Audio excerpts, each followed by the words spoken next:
Facts First presents.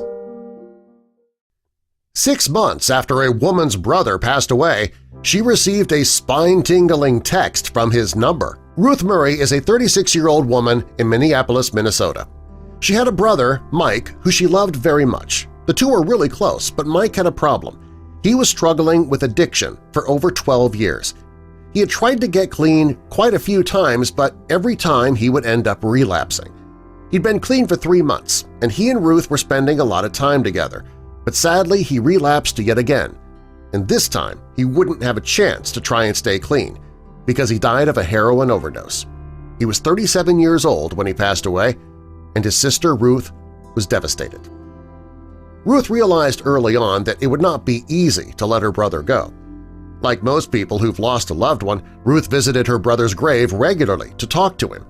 She created a memorial page on Facebook for her brother, and she texted him every day, even though he was gone. According to Andrea Warnick, a Toronto-based psychotherapist, these things are normal in the grieving process. She says that there is a profound human need to stay connected to the dead. For Ruth, texting Mike's number made her feel better. She was texting her brother every day when he was alive, and texting him after his death just felt normal. She never really thought about what would happen when his number was reassigned to someone else. Ruth and Mike had a powerful bond. She would call him Brother Boo, and he called her Sister Boo.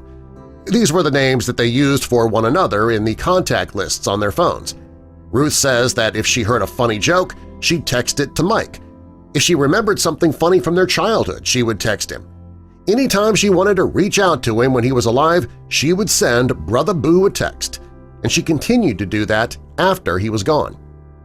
Ruth says that shortly after her brother died, she had something funny to tell him, so she reached for her phone and then she remembered he was no longer alive. She knew he was gone, but she decided that she wanted to text him anyway, and for the next 6 months, Ruth sent a text to Mike's number almost every day. She felt like it was a way that she could still talk to him. One day in September of 2019, Ruth was feeling down. She really wished Mike was there because he always had a way of making her feel better. She picked up her phone and she sent a text to the number that read, "I just miss you so much. God, what the hell?" This message wasn't out of the ordinary. These were the types of texts that she would often send when missing Mike more than usual.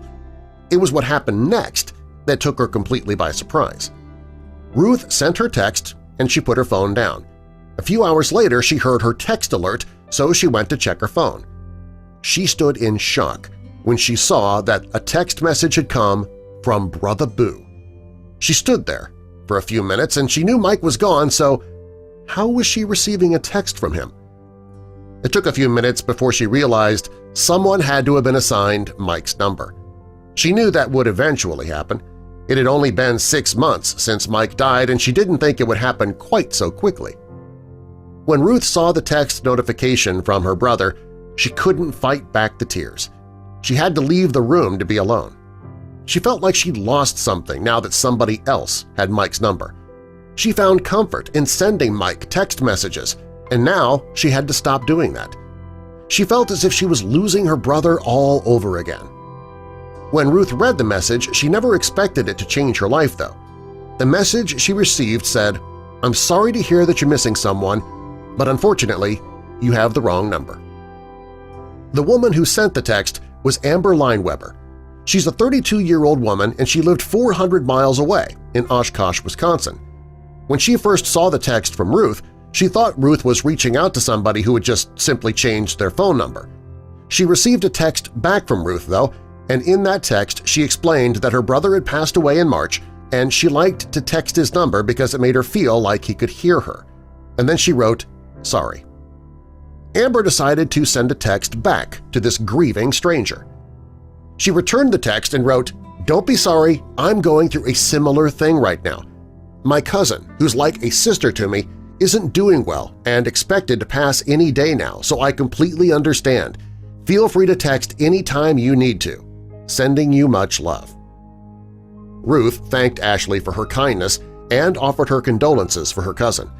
She told her that she was dreading the day that her brother's number would be reassigned. When the two women talked more via text, they discovered Ashley actually had a connection with Ruth's brother, Mike. It turned out that Mike had played online poker with Ashley's brother. The two women forged a friendship through text messaging. When Ruth posted the beginnings of her unlikely friendship with Amber on Reddit, she found out she wasn't alone. She received many comments from people who were also texting their loved ones after their deaths. This woman named Jessica Allen told her that when she lost her brother, her family buried him with his phone so they could still text him. Many people told her that they still texted their loved ones after they were gone. Knowing that seemed to help Ruth. It was 6 months after this woman's brother had passed away. She received a spine-tingling text from his number, and it brought her a new friend into her life and a new connection to her brother. Do you do the same thing? Do you reach out to those you've lost via text? Tell us in the comments, and subscribe for more.